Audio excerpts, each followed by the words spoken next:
This is the Crowdcrux Crowdfunding Podcast with Sal Briggman, where we cover everything you need to know to launch a successful crowdfunding campaign. We speak with proven entrepreneurs who've raised money from the crowd and want to teach you how to do the same. Stay tuned because we're about to reveal how to launch your dream project. With your host, Sal Briggman. Before we get started with this podcast episode, I want to take a second to introduce you to my friends at Fulfillrite.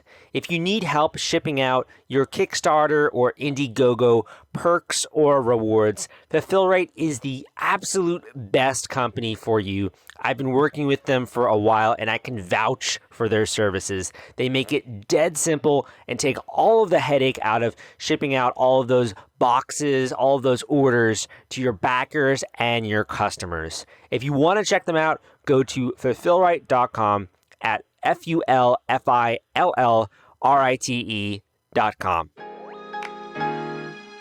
What up, crowdfunders? Salvador Briggman here. Welcome back to the Crowdfunding Demystified podcast. On this show, we talk about crowdfunding. We talk about raising money on Kickstarter, raising money on Indiegogo. And specifically, I try to bring from a lot of different types of products for you guys. So I want to bring different entrepreneurs on the show from different categories, from different products that have different types of ideas and target audiences because I want to give you the most value. I want you to see the commonalities when it comes to running a successful Kickstarter campaign. And always, when you hear these stories, I want you to be on the listen for the things that these entrepreneurs have learned. They're spending a great 30 minutes with us. Oftentimes they're spending a little bit more even. And I think it's really a great opportunity for both you and me to keep our pulse on what's working right now when it comes to crowdfunding, what's working right now when it comes to Kickstarter, and effectively bringing pledges, getting people to back your project, getting people to actually check out what it is that you're doing online. So today's episode is no different. I brought on the team behind Spyra One, the next generation of water guns. These guys have raised over $400,000, more than 2,000 backers, a killer campaign, and also a really neat product. My goal with this show is to first introduce you to some of these concepts and for you to hear real world stories from entrepreneurs. But if you're interested in more tailored, more individual type of content, you're looking for access to some of my other blog posts, some of my other YouTube videos, some of the other content that I basically put out there for you, I invite you to subscribe to my weekly crowdfunding newsletter. So I call this newsletter Killer Crowdfunding Tips because I love naming things, cool things. Killer Crowdfunding Tips. But basically on this crowdfunding newsletter, every single week, I'll send you some of my best content out there that not a lot of people know about. It's hard to follow me, say, on like this show and also the blog, also YouTube, but also the other stuff I have going on. So I try to use that newsletter as a way to condense and sort of codify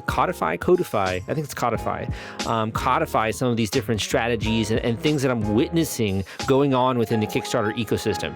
So if that sounds cool to you, you want access to this free newsletter, all you got to go to crowdcrux.com/subscribe. That is crowdcrux.com/subscribe. Enter your email address there. You'll also probably see a photo of me, a little bit more information about the newsletter, and I'll start sending you this on a weekly basis and also let you know a little bit about the stuff that's happening in my life. Some of the cool stuff that I have going on, really bite-sized. Most of the focus, honestly, is on education and training, but for those of you that are curious about the life of a guy in Brooklyn, I will tell you a little bit about some of the stuff that's going on, whether that's going on a sailboat like I did for my birthday recently, going to LA, meeting my sister in LA, like all these little things I also share on that newsletter. So again, that link is crowdcrux.com/subscribe. Thank you so much for listening, and today's episode is coming up right after this. Hey guys, welcome back to the Crowdfunding Demystified podcast. I have a campaign here with me today that's raised over $400,000 for the Spyra One, the next generation of water guns. Sebastian is here. He'll tell you a little bit about that. Sebastian, welcome to the show. Hi, it's good to be on the show. Where are you hailing in from? From Munich in Germany. Cool, very cool. Maybe you could tell the listeners a little bit about the water gun and also the project and just sort of give them an idea of what this is. Yeah, sure.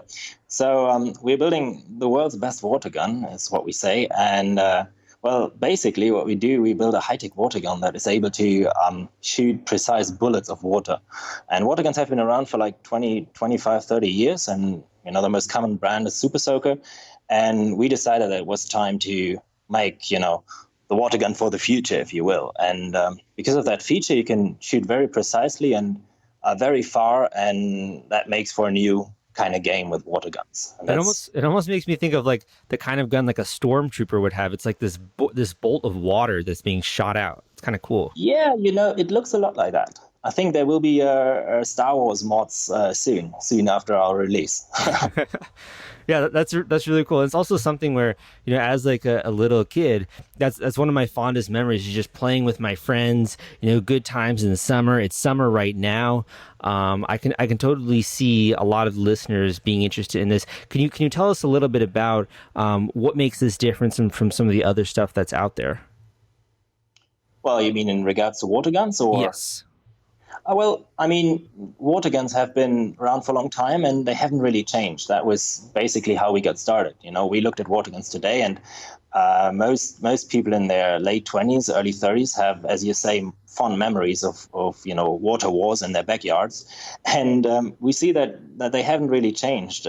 Quite the opposite. They have gotten cheaper and worse. And we know that the best water guns have been around in the 90s, and that's very unusual. Normally you have products that get better over time, and products now are better than products 10 or 20 years ago. And that didn't happen. And there's a couple of reasons for that. But for us, that was very important, because that was our reason to say, we're going to build the high-tech water gun for today. So this is kind of a dumb question, but is this something for little kids? Is this something for you that you can play with your friends if you're an adult? Like, who is this for? Yeah, I think it's more for teenager or adults. I think we see that recently that a lot of toys are actually redefined in the way they try to be for a different target group, and we see that more toys like, I don't know, Lego or something that you put together, or like drones, they are targeted at a more mature audience, and that's precisely what we do. I mean, basically, we take a water gun for kids and make it into a version that is more for adults. I think it's not for kids. I think it's too powerful. Yeah, definitely. I also even just think like Nerf guns and, like you said, like drones. There's almost this taking back to like this childhood adolescence of like wanting to play with cool tech gadgets or cool new things like that. I'd love to know a little bit of you and your role in this project. So could you tell the listeners a little bit about what you were doing in this project? What's been your role? Have you been wearing a few hats? What have you been doing here for the project? Yeah, absolutely. So I was the guy who basically came up with the idea, and it was on a rubber boat trip. And since I'm a product designer, I started to build the first prototypes, and try to talk people into joining me on this wild ride. And basically, my responsibility is to product design, to make this product, to build prototypes, to test them, and of course, I have help from engineers and electronic guys and stuff. But mostly, it's the design, what it looks like, what it feels like, how it's how you hold it. And, that's my job. Was this something that you specifically built to go on Kickstarter, or was this just a product idea that you had that you were just kind of thinking of for a few months, a year, etc.? Yeah, I think I've been thinking about that for some time. As I said, it was on a rubber boat trip. And you know how they say that, it's always a good thing if the product that you're inventing is that when it solves a problem that you had your own or yourself. Yeah. And that's basically what happened. So I wanted to buy a cool water gun because I remembered when I was a kid during the 90s that you could buy them. They were huge and they were really mean, and I couldn't. So I was on this rubber boat, and I couldn't get my hands on a good water gun, and this is how we got started. And the idea to go on Kickstarter was much later. It took some time for us to realize this could be a cool product for Kickstarter. And not every product fits on Kickstarter, but that seemed like a really good idea. Can you tell me a little bit about that Kickstarter decision? So you have this product idea. You clearly are one of the core users there. You understand the problem. You have the ability to actually make the prototype, and then you decide to announce this campaign to a bunch of people. You now have over 2,000 people that have discovered and backed the campaign. What was it like initially launching that into the public? Well, I would say a Kickstarter campaign can swing both ways, obviously. So it can be extremely successful, and then it's like, there's a market, there's people who are willing to spend money on your products, but it can go the other way, and we weren't sure. I mean, we thought it was a cool idea, but we couldn't be sure if there was enough people who would actually go and support this product. So that was huge for us to realize there is a demand, and I think that's basically what Kickstarter is good for. So when it comes to the actual project here, you have to actually launch this campaign. You have to get attention. It seems like you've been in a lot of different media publications. Was this something that you had planned? Like you had a marketing strategy going in, or did you just kind of blow up? Like you just kind of launch this and people started to discover it and back it? Well, I mean, initially, we knew that we could only launch during summer, right? It's a summer product. Nobody's going to care during Christmas or whatever. And so what we did, we waited for a whole year and collected email addresses. I mean, it's very old school, and a lot of people say it's outdated, but for us, it worked really well. And from there was a lot of stuff that we didn't have any influence over. I mean, of course, we reached out to the press and we tried to get as much coverage as we could, but this either works or it doesn't. In our case, it did work, but we couldn't be sure about that. And so we resorted to very old school, traditional, collecting email addresses, writing them once you launch, and hope that, they generate enough traffic for you to get going. And that's what happened. Were you sending people to some kind of like a landing page or your website, or were you doing ads to collect those email addresses? Yeah, we did that. And also, I mean, again, it sounds very traditional, but we actually went out on toy fairs and, presented prototypes and went around to actually physical people. And, some of them really liked what we did. And I think those people then started to back us on day one. And, it's sort of once you get there and a lot of people back you right from the start, you are, going up the ladder in Kickstarter and in the search queries and stuff. So more people are more likely to find you. So the advice that we got most of the time was make sure that your first day really blows, and, then you're very likely to get more people attracted to your page. I think it's kind of like a double-edged sword, though, because on the one hand, it's amazing to get funded instantly, like you were, to get lots of pledges, lots of backers. On the other hand, there are sort of negative things that come with needing to act extremely fast. You can have hateful comments. You can have other websites maybe selling your product because they notice you. Can you talk a little bit about that? This need to react extremely fast, this insight that you had? Yeah, I would say that was something very surprising for us. You need to be really fast.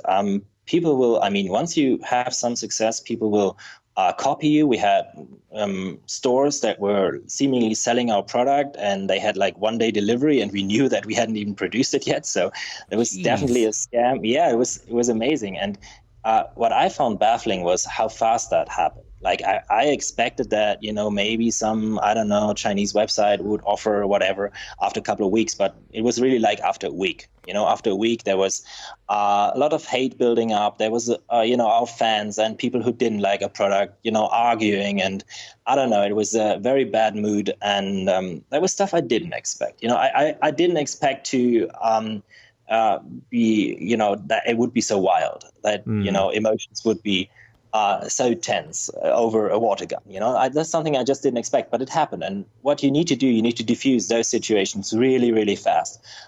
You cannot allow your fans to, get entangled with arguments. It's not even, there's no point. You either like it or you don't. It's definitely not something you need to survive. So, you want a product or you don't want it. You want to pay for it or you don't, but there's no point in arguing. So you need to react really fast and try to diffuse as much as you can.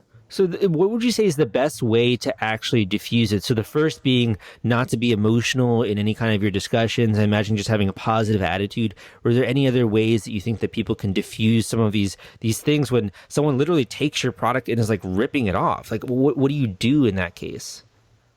Yeah, the thing we always did is we asked ourselves if the comment is actually something that we could, see as a valid argument. If you say, well, I don't think this is a useful product, that's perfectly fine. You can say that. If you say, well, this is the best product I've ever seen, then we say, thank you. That's cool. But once you start hating, once you start to not enter a discussion, but instead just, be like, oh, this is crap and it's probably a scam and whatever, you need to take that down. I mean, everyone is entitled to their opinion, but once it gets to the point where it's false information or something that you really can't work with and that you cannot reason with, you need to take that down. And that's what we did. I mean, it's a tough decision because, it's like, deleting comments from your page or whatever is something that you need to be very careful about. But we drew that line, once it's not a good conversation anymore, once it's not about opinion, when it's just hate, you need to put it away. I had to interrupt this podcast episode because I want to introduce you to my friends at The Gadget Flow. Their product discovery platform reaches 22 million people per month. They've helped more than 5,000 crowdfunding campaigns thus far, and they have a social media following of more than 700,000 followers. If you want to gain access to their marketplace and list your own product, you can go to thegadgetflow.com/submit and list your project today. When it comes to those other sellers sort of ripping off your product or, just kind of basically selling it when they don't have any right to the intellectual property, is there anything that you can do there? Is that just something you have to accept when you're going public on Kickstarter? Would you have maybe filed patents beforehand? What are your thoughts on that? Well, I think to some extent you can, write to these people and say, look, you cannot do this. You're infringing intellectual property. And if the store is based in Europe or the US, I think, they will then realize their mistake and apologize and take it down. But there's some stores that you probably will not be able to shut down. And also the problem is that it reflects on you. I mean, people are writing us, they are saying, okay, I bought this for, $20 in this store and it's supposed to be delivered yesterday. And where's my stuff, And the only thing we can do is like, look, we're really sorry, but it was a scam, and you just probably lost your money. And but of course, it's a problem. Suddenly you find yourself in all these situations. I mean, initially we just wanted to build a cool water gun, and all of a sudden, you try to manage these situations that you didn't anticipate. So you need to act really fast, and have a good plan for that. Mm-hmm. I think one of the other big components of that, like obviously having to deal with some hateful comments, but at the same time, one of the really big pros is that you now have this band of evangelists, this band of fans, people who are loving what you're doing. They want to support it. They want to spread the word. What was it in terms of the impact of these evangelists on the project? And do you have any advice for other Kickstarter entrepreneurs on building that fan base? Absolutely. So I think this is not entirely new. I mean, you hear that all the time, that you need to find first fans, people who really like your stuff. And for us, that was all the more true. The first fans that supported us on Kickstarter were mostly people that also had supported us right from the start on our Facebook page or whatever, and they were commenting and they were sharing and stuff. And these people are so valuable. I mean, not only do they give you good insights, they help you develop your product, but also once we got on Kickstarter, some of them said, well, actually, this is a cool product, but, now I got my own, but, once I have the Spyra One, the water gun, well, it's not so much fun if my friends don't have it. So they started to convince their friends and their colleagues. Yeah. And that's amazing, some people convinced 12 colleagues, and they said, look, this is a cool product, you need this too. And this is amazing because some of these then also became our fans and convinced more people. And I mean, for us, it's a bit easier, I would say, because it's a product that you only use with other friends also having the product, it's like network effect. But I would say nonetheless, it's so important to have people who really believe in what you do. Yeah, and it's also good for you, every now and then you receive a kind message. It's cool, if you know that people are waiting for your product to be released. That's you actually have a great product for that, because it only works, it's only fun if you are doing it with your friends. So it kind of has like that built-in virality a little bit. Like you're going to share this with one of your guy friends, or if you're having a party, like, dude, we should get these. Like, it looks cool, Yeah, totally. That is also interesting to see that. I mean, we're selling these single and double, and then a pack of 4 and 8 and whatever. And we realized that the pack of 2 are actually selling better than the single ones, which means that, you grab a friend, you say, look, we need to buy this, because why would you otherwise buy 2? So it's a product that I think comes in a multiple of 2s, something that you buy either 2 or 4 of or 6. And of course that helps a lot, because people on Kickstarter will then yeah, ask definitely. You also have the team deathmatch version, which I love the name of that. Just brings me back to like Halo days or playing video games. But if you ever want to play Halo in real life, you have the team deathmatch version. You'll get 4 of these, I believe. And from different colors, either red or blue. So guys, you can go and check it out now. 15 days left to go for the Spyra One campaign. One of the other things that you sent over in terms of some of the insights that you've had and some of the lessons learned, I think this really goes into the values of Kickstarter, is the importance of authenticity. Well, what exactly did you mean by that? Because I think that word authenticity is just thrown around a lot. That's true. Well, when you look at Kickstarter and most of the campaigns, especially the ones that are really successful, you see that they are very polished. They have a professional camera team and voice talent, and it's very well done. And it's a product that will probably be produced by a larger company and maybe is already in production. And I think the original spirit of Kickstarter was that, you have a prototype and you're a couple of guys and you're ready to produce, but you're not having the money to actually do it. And we wanted to be exactly that. We didn't want to try to make it as polished as possible, because we believe that it would be good enough. It would be good enough to come up with the truth. Like say, look, this is us, and we built on this. We worked on this for some time. The prototype, it doesn't look perfect, but that's okay. I don't have, we didn't hire voice talent. I did the, storytelling, if you will, and that's okay. It's good enough. I mean, it works, and for us, it was very important because Kickstarter is changing, and you can see that. It's becoming also a marketing tool. And it's very important to know that you can still, just appear on Kickstarter, say, look, this is what we did. You either like it or you don't. Maybe you want to support us. We would be really appreciative. You don't necessarily need an actor to be in your campaign to make it all look good. You can literally just have your friends in it like you did. Or you can, rather than hiring like a high budget fancy studio that costs you a lot of money, you can just go with your film, go to a student and offer them that as a project, right?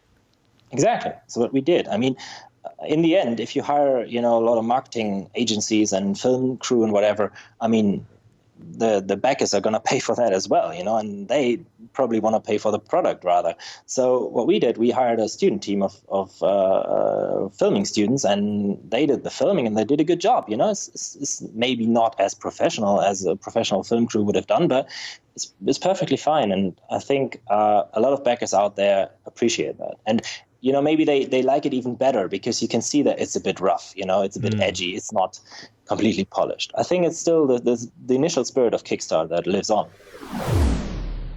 I'm speaking to the crowdfunders in the audience who have already launched a Kickstarter campaign, who have actually even successfully run a campaign. And the reason is, I think you will understand this pain point most.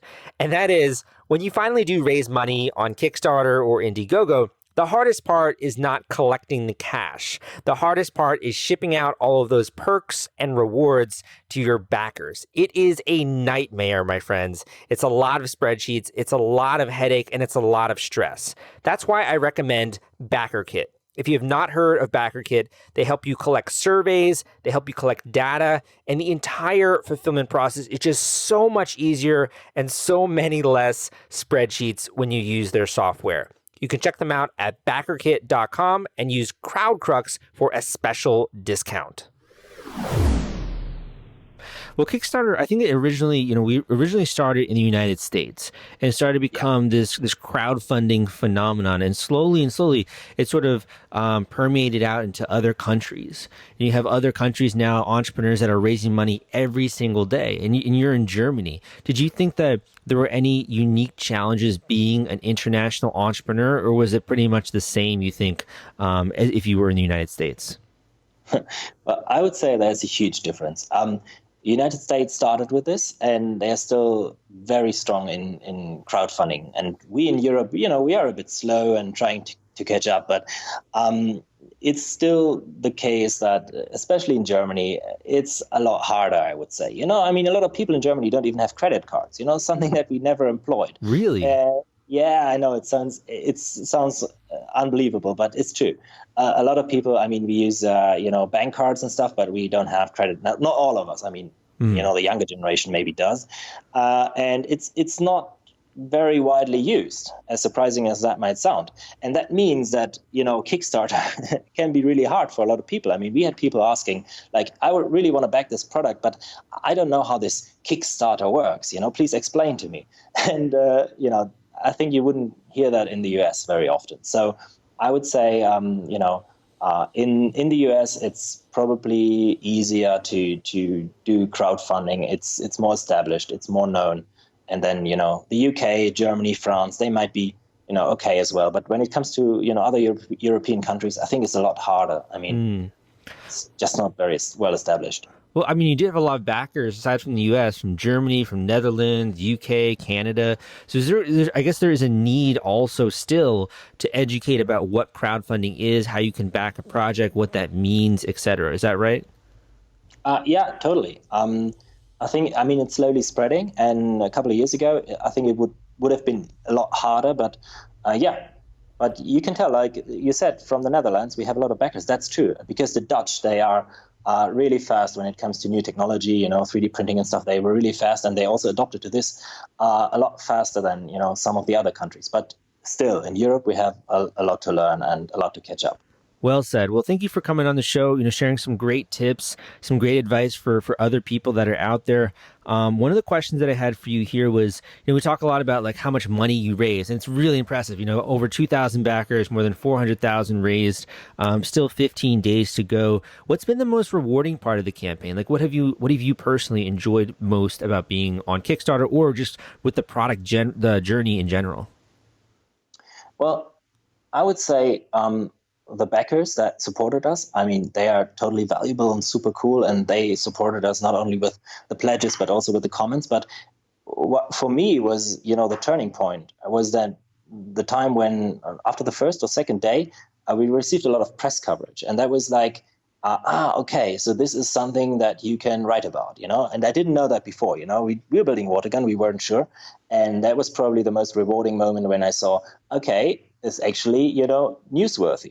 And, that was amazing, because you work in your garage for, 1 or 2 years, and you never know if this is going to make it. And obviously it's a huge relief and full of joy when you see, okay, it actually works. Yeah, getting on Wired, Gizmodo, Uncrate, like Trend Hunter, these are really big publications. I can't imagine like that sense of validation and just knowing that this is actually something that's in demand, something that other people think is such a good idea that they're willing to rip it off, which obviously sucks.